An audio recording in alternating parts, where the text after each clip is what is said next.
we're presented with this equation. It's quadratic, right? Second degree. We have a couple of ways of approaching this already. What are some of the ways we already know how to solve an equation like this? How? Add 15 to both sides. Yeah, so it equals 0. Then what could I do once I've done that?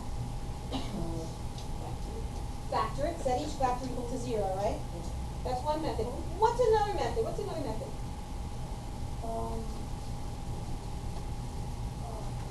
Forgot. Right? We got the factoring method. We just learned another method. Another method. Two-word answer. Two-word answer.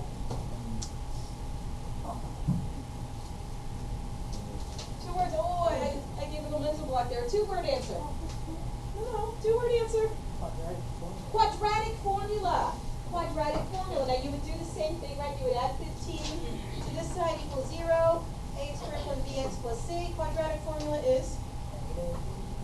Plus or minus square root of c squared minus 4ac over 2a. Oh, it's music to my ears. Yeah, you guys know the quadratic formula. Well, we're going to learn the third way. The third way, I really don't have to factor. I do a little bit, but it's very, very easy factoring. Simple. And I don't have to do any messy substitutions. Ready to learn this method? I like this method. I almost like it the best out of all of them. And it's kind of interesting. When I took Algebra 1, nobody taught this. Nobody even thought to think of this. I love this method. Now, it's going to take like a second to kind of really think about it. Once you get it, it's really not bad at all. So, now what's different about this method? Look at how it's presented. I've got x squared and the x. Those terms are on the left side of the equal. That constant number is on the right. So unlike those other two methods, don't move the 15 over. 15 wants to be here. So what I'm going to do first is, I actually want to rewrite it first. And look what I'm doing. I'm rewriting it exactly as it was, but I'm leaving a little space. Because what I'm going to do here is complete the square on the left side of the equation. Well, how do I complete the square? I've got x squared minus 16x. What do I do next? Half 16. Okay, so my b is negative 16, so what's half of that? Okay, and then what? What's that squared? Positive 64. So I add 64, I've completed the square. Now, this is an equation, right? I just added 64. What's happening? What do I have to do? I have to balance it. How do I balance it? Help me. Add 64. Add 64 to the other side. Whatever you do to one side of the equation, you better do it to the other. Well, what's that property that if I add to the same thing to both sides, it's still equal? What's that called? The addition property of equality. So I have to if I want to maintain equality. I will tell you right now, you're going to make a mistake. That's one place you might make it. A lot of people forget to add it to both sides. You definitely want to remember that. All right, now I'm looking at this perfect square trinomial. How do I write that as a binomial square? This is the factoring, right? But it's going to be easy factoring. What do I do? X minus a quantity squared. Because, right, that minus a is what goes here, or you can think of taking the square root of that, take the square root of that with that sign. We're basically undoing the rule that we had, the pattern that we noticed with squaring these. What is negative 15 plus 64? 49. Now, who's with me so far? Awesome. Awesome. Okay. Now, so we factored this. This is really factoring, right? We turned it into its two factors. Then it says take the square root of both sides. Let's just take it a little side here. Let's forget this for a minute. If I had x squared equals 49, what would x be? 7. What else would x be? What? Who said it? Exactly. What'd you say, Zach? I didn't say it. Sam Who said said it. it? Sam Sam, what'd you say? Oh.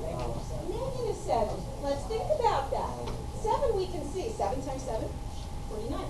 What's negative 7 times negative 7? 49. So there are two ways to get, if you square, so two numbers that if you square them, we get 49. We can write that as plus or minus 7. Right? Means the same thing. It's just a shortcut way of writing two numbers. So I'm going to come back down here. And I'm looking at x minus 8 squared equals 49. Basically, to undo squaring, you take a square root. Let's think about this now. I have some expression squared. What's going to be the square root of it? What's going to be? Yeah, that original thing I'm squaring, the x minus 8 comes right out.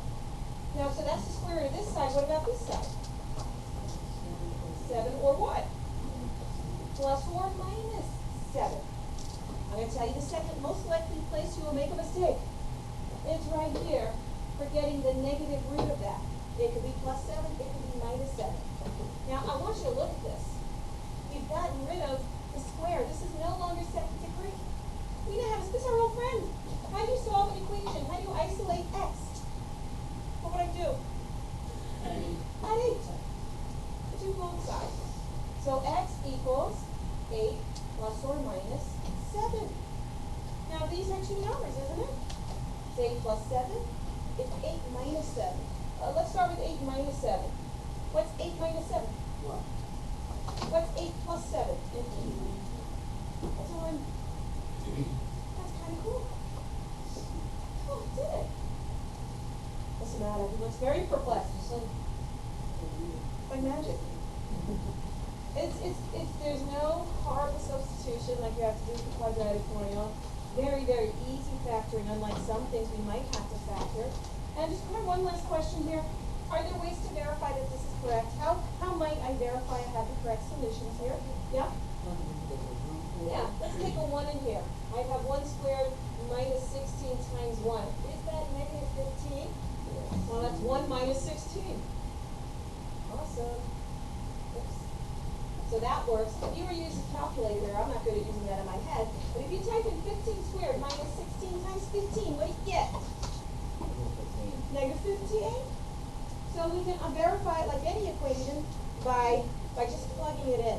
Yes, sir? Can we sort of already do this? When? Do what?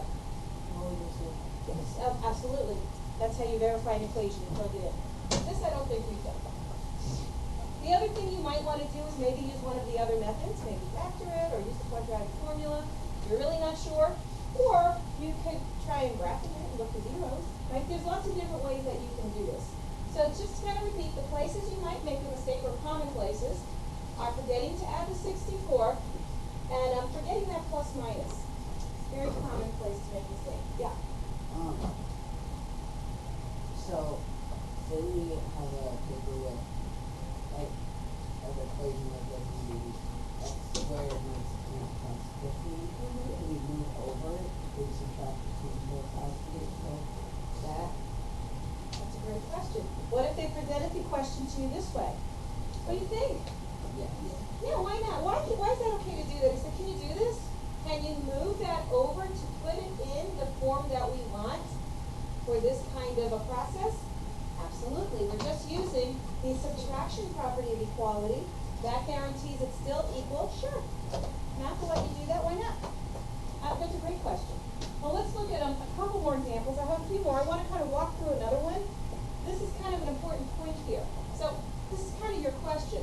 I'm starting with this. So it says find the solution, solve that equation. So we could try to factor it. We could try to run it through the quadratic formula. Or we could try this completing the square method. This is the form you want to be in. So let's take a look here. I've got 2x squared plus 20x minus 8 equals 0. So what's the first thing I notice I have to do? What do I have to do? Actually, move the 8 over. Yeah, let's move the 8 over, which is adding 8 to both sides. Okay, now here's something that maybe you didn't quite notice. Let's go back here. What's the coefficient on the x squared? In my general form up here, what's the coefficient? 1. 1. Has to be a 1. Well, what's my coefficient here? So what do I need to do? What should I do? Divide everything by 2. I like the way she said that. You have to have a leading coefficient of 1 here. So if I divide by 2, it gives me 1. Well, what do I divide by 2? Everything. So what do I get? X squared plus 10x, I'm actually ready to make my space, equals 4. Now I'm in the correct format. This is equivalent to what we started with. We use those properties of equality.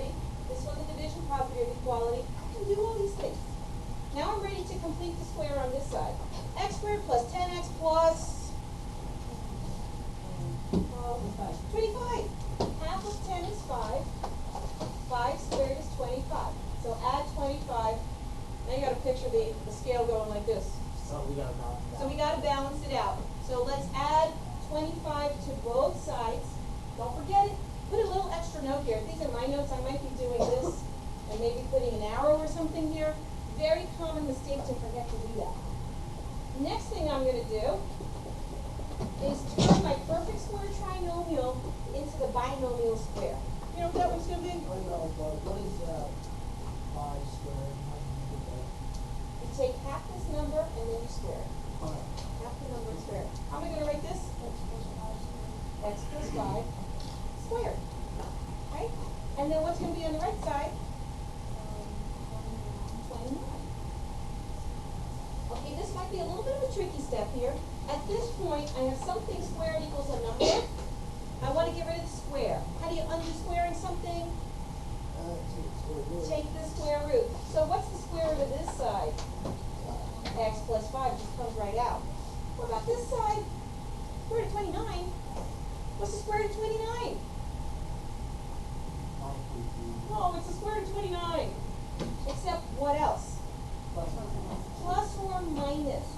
Positive square root of 29 times square root of 29 works, as does negative square root of 29 times negative square root of 29. Important place. This is the other place in your notes. You might want to put an arrow and a star or something saying, this is a common place where we forget to do that.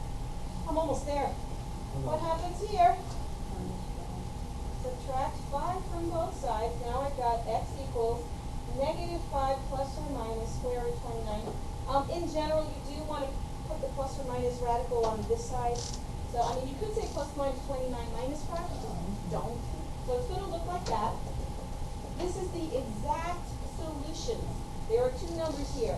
Negative 5 plus square root of 29 and negative 5 minus square root of 29. Yes? So you want to put the radical on the left? Here, on the right. I mean, like the left is on the right side? Yes. Because you take Right, it can be confusing. If you look at something like this, and if you're sloppy handwriting like me, maybe it looked like it extended. So it can be confusing a little bit, sometimes, if it's under the radical or not. So we just put it in front so we don't have that issue. Yeah. So the solutions are negative 5 minus square root of 25? Negative, yeah. Those are the exact. Now let's say you're graphing something. I don't have a good sense of what number this is. How can I use the calculator? You just type it in. You say negative 5 minus square root of 29. That's approximately negative 10.39.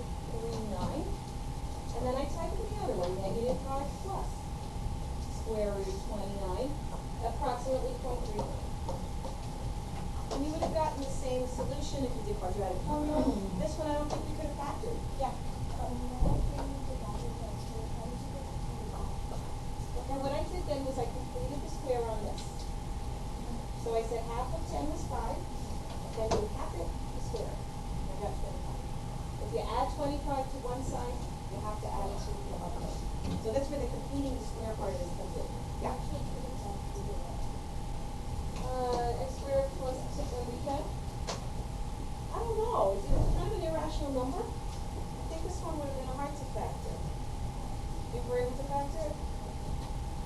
Oh, think about it. Think about it. All right, I've got a couple more examples I want to do with you. Again, we're getting near the bottom of page 2 here. Getting near the bottom, just to get some practice with it.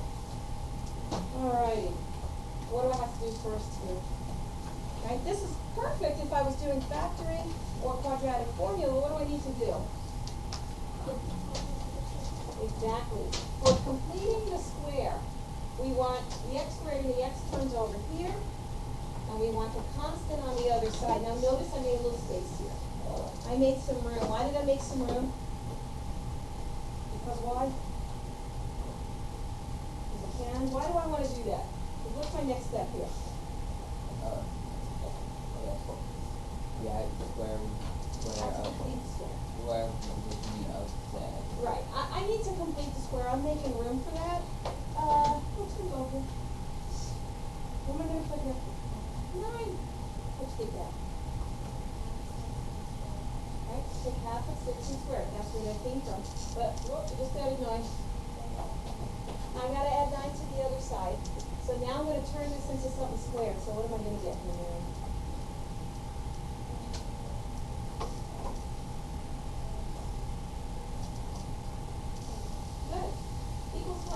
-5 plus 9? 4. Great.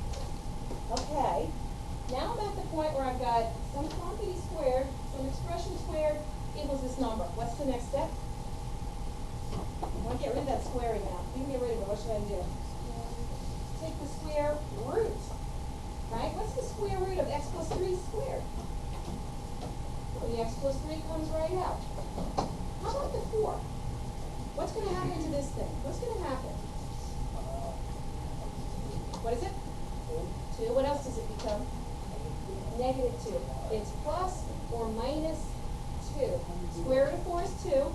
It could also be -2 times -2. Right? That works too. Almost there. I want x by itself. So I subtract the 3. -3 plus or minus 2. This is 2 numbers. So let's see. Let's look at the negative half. -3 minus 2 is, let's go the other way. -3 plus 2. Now you can check this. Plug in -5. Plug in -1. You should get 0. I'll let you do that on your time. Questions on any of these steps? Yeah. I did -3 minus 2. And then I did -3 plus 2. So that's what plus minus means. All right, let's try this guy. This one already looks like the correct format. I'm just going to rewrite it with a little bit of space here. Because what do I do first with this? What do I have to do? Half a square, complete the square. So what's going to go over here? Plus 1. How come? Because half of -2 is -1. When you square -1, you get 1. Yeah, I know, he's doing it. He's out of bounds. How do we get him back in bounds over there? Add 1 to the other side. All right. Now I'm going to write this as my binomial square. What's it going to be? What's it going to be? X minus 1 squared equals what? 2. 1 plus 1. All right. I got x minus 1 squared equals 2. Next step. Exactly. What am I going to get? X minus 1 equals, Plus or minus. what is it? What kind of square root of 2? Plus minus. Oh, yeah, plus minus 2. Plus or minus square root of 2. Not a perfect square, so we just leave it in the radical form. I want x by itself, so very last thing, Add 1. add 1 to both sides. X equals 1 plus or minus square root 2. Those are the exact solutions to this equation. What would be approximations? You would do 1 minus square root 2 and get negative 0.41 approximately. Or negative, what is it, 1 plus square root 2 is 2.41. Okay, so it gives a little bit better sense of what that number is. All right, this one's a good one. Oh, yes, it is. Okay, so it looks kind of like it's in the right form, except for one problem. What's the problem? What's the problem? Nothing, What's the problem? Leading coefficient has to be 1. The leading coefficient is 4. So how do I fix it? Divide everything by the 4 here. Everything, including this thing. Anybody panicking yet? Or you just factor it. We're not afraid, but we're using completing the square. So solve by completing the square. So what am I going to get? X squared. 4 over 4, that's also 1. 3/4, I'm afraid. Fraction, oh no! We're not afraid anymore. Fourth quarter, we are no longer afraid of fractions. So let's think, same steps. So what's my B? What's half of 1? 1 half. 1 half? What's 1/2 squared? 4. So what goes here? 1/4. Oh, no! Out of bounds, out of bounds. What do we got to do? Oh, there we go, whole number. All right, so what's going on over here? What's my binomial square? And then what's on the other side? 1. 3/4 plus 1/4 is 4/4. I'm so glad I didn't try to make this a decimal. It would have made it so hard. Now what? Now what's my next step? Now, take the square root of both sides. What's the square root of 1? Plus or minus 1 half. Plus or minus 1. Subtract that half. There we are. Negative half minus 1. You know what that is?